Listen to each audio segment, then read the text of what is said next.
Hi, I'm Wayne Brown, and this is another video from Yet They Resist.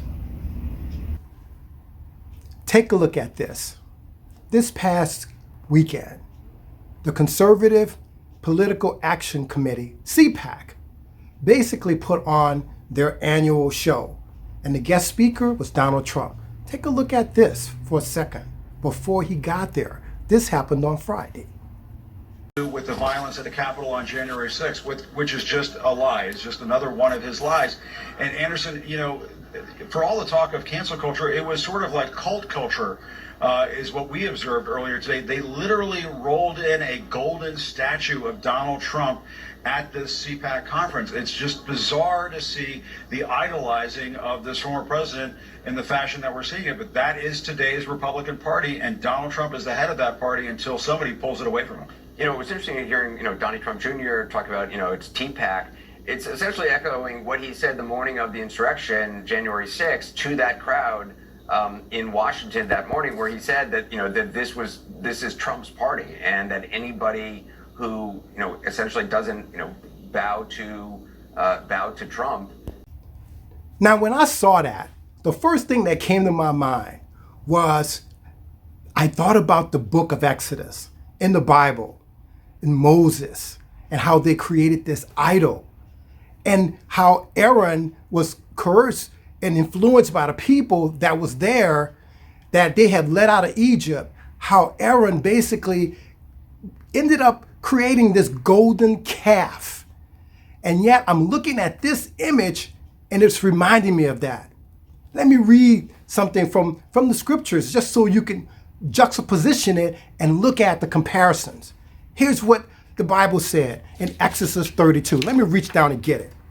It said, Exodus 32:1. Now when the people saw that Moses delayed to come down from the mountain, the people assembled around Aaron and said to him, "Come, make us a god who will go before us. For this Moses, the man who brought us up from the land of Egypt, we do not know what happened to him." Aaron said to them, "Tear off the gold rings which are in the ears of your wives, your sons, and your daughters, and bring them to me." So all the people tore off the gold rings which were in their ears and brought them to Aaron. Then he took the gold from the land, from their hands, and fashioned it with an engraving tool and made it into a molten calf. And they said, "This is your God, Israel, who brought you up from the land of Egypt." Now, one of the things that I think about, I said, do these people have ever read the Bible? Now, one of the things that I want to say before I even get into this is that you got to remember that over the years, maybe the last 20, 30, 40 years, actually, being involved with certain churches and so forth, you had people that basically attached their belief in Christianity and their belief in God to being Republican and being conservative. And so if you wasn't that, they didn't believe that you really was a Christian or somebody who had been saved, right? Which was an absurd and ridiculous thing to say and to believe, because it's totally false.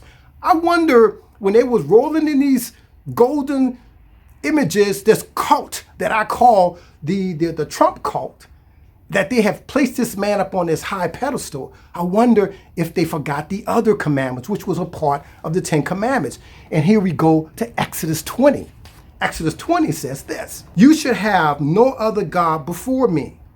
You should not make for yourself an idol or any likeness of what is in heaven above or on the earth beneath." Now, what's funny is that all these Christians, and I guaranteed you there was a lot of Christians, and you had this guy that was actually bowing down to the statue. Watch this. CPAC awaits its golden boy. Yuck. Up next, what to expect from Donald Trump's speech and what it means for President Biden's efforts to unify the country. Is that a little bit creepy, though? Yeah, it is. So this is what happened afterwards. Can you believe that? These are the very same people who are chastising you about your morality, about your belief in God and your faith. These are the same people, and look what they're doing. isn't it, I mean, it's just repulsive, to be honest with you. And it's one of the reasons why I have stepped back. I mean, I'm still a believer, I'm still a Christian, but I have stepped back and took a broad range view of the church and what they've been showing and what they've been teaching over the last several years. I'm glad that I've been able to read through the Bible and have a level of understanding about it and not to be misled by people who call themselves Christians and they turn out to be fake and phony and they just don't love other people. I'm not a part of that group and I never will be a part of that group. So here's the other thing that I want to say, because this dialogue between Moses and Aaron, going back to this whole statue worshiping and idolatry and all this cult mentality that's going around, that's circling around this political figure that's called Trump. So here's what it said also in Exodus 32 as well. Then Moses said to Aaron, "What did this people do to you that you have brought such a great sin upon them?" And Aaron said, "Do not let the anger of my Lord burn. You know the people yourself, that they are prone to evil. For they said to me, 'Make a God for us who will go before us.' For this Moses, the man who brought us up from the land of Egypt, we do not know what happened to him. So I said to them, 'Whoever has any gold, let them tear it off.' Then they gave it to me, and I threw it into the fire, and out came this calf." Poof! The calf appeared, and so did the image of the golden statue of Donald Trump. Oh no! They're actually worshiping this man. This man, they're worshiping him. It is absolutely ridiculous and repulsive. 2 more scriptures I'm going to leave you with, and I'm going to be done. Okay? One has to do with Luke. Luke, I'm going down because I have to read it, man. I don't commit all this stuff to memory. So Luke said this, and he said to them, actually, let me come back. Jesus was actually talking to the Pharisees at this particular point, and he was really making a comparison between serving more than one God, between serving God or money. And any other image for that matter, because I'm going to mention that in a second. But here's what he said to the Pharisees, the scribes and the Pharisees, who was the leaders of the synagogues, which is equivalent to the leaders of the church today. Here's what he was rebuking them and pointing back out to them, okay? He said this, "You are the ones who justify yourselves in the sight of people, but God knows your heart, because that which is highly esteemed among people is detestable in the sight of God." And one more thing I want to say, one more thing I want to say.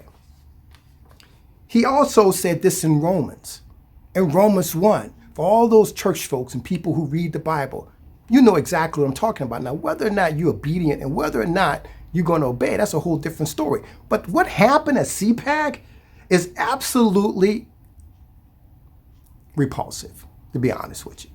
That's all I have to say. Let me conclude and read Romans 1. A lot of times people like to tie this in to another type of sin. Okay, they like to tie it into gay people, but it's all inclusive actually. So here's what it says. It says, "Claiming to be wise, they became fools, and they exchanged the glory of the incorruptible God for the image in the form of corruptible man and of birds and 4-footed animals and crawling creatures. They exchanged the glory of the incorruptible God for an image in the form of corruptible man and of birds, 4-footed animals, and crawling creatures." I would say all too often, this is what we have done. This is what we have done in this country. We exchange the Constitution for the Bible. We exchange the America for the world. We exchange God for images of corruptible man. Okay. That's pretty bad, huh? That's pretty sad. Only thing I'm going to say is that, I'm going to be coming back to you. I had took some time off, just being really busy, but I'm going to come back and talk to you guys about some other things, about white supremacy and how all this stuff ties in, etc. So if you haven't subscribed, if you're watching this on YouTube, go ahead and click the subscribe button. And if you also want to hit the link and send me your email so I can stay in contact with you. You can do that as well. I love you. Take care. God bless you. And God bless America and the United States of America, because God knows we need you. Take care.